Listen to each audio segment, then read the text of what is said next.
गांव की टूटी सड़क से लेकर पटवारी परीक्षा तक मध्य प्रदेश के चुनाव में ये भी हैं बड़े मुद्दे।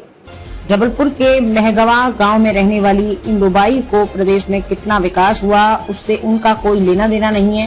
वो कहती हैं कि उनके गांव को जाने वाली सड़क कई साल से कच्ची की कच्ची ही है।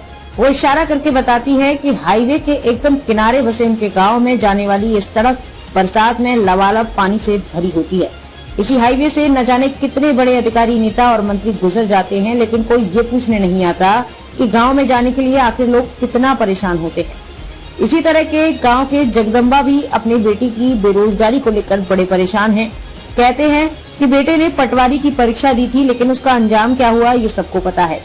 ऐसी न जाने कितनी छोटी बड़ी परेशानियों से जबलपुर के महगवा गाँव के लोग रूबरू होते हैं।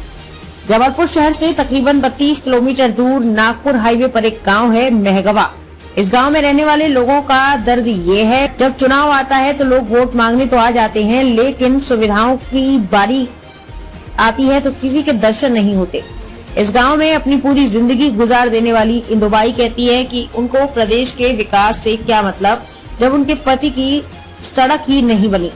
रोज खेतों में बकरियों को चराने वाली इंदुबाई कहती हैं कि उनकी उम्र 74 साल हो चुकी है, लेकिन उन्होंने अपने गांव में पक्की सड़क का मुंह आज तक नहीं देखा। ये पूछे जाने पर कि गांव के भीतर तो कुछ पक्की सड़क दिख रही है, तो वो नाराज होकर कहने लगी कि पूरा गांव घूमकर देख लोगे तो असलियत का अंदाजा हो जाएगा।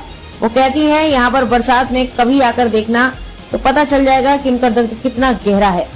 वो कहती हैं कि अगर हमारे गांव की थोड़ी सी सड़क बन जाती तो शायद बरसात के दिनों में घरों में कैद रहने की जलालत से बच जाती।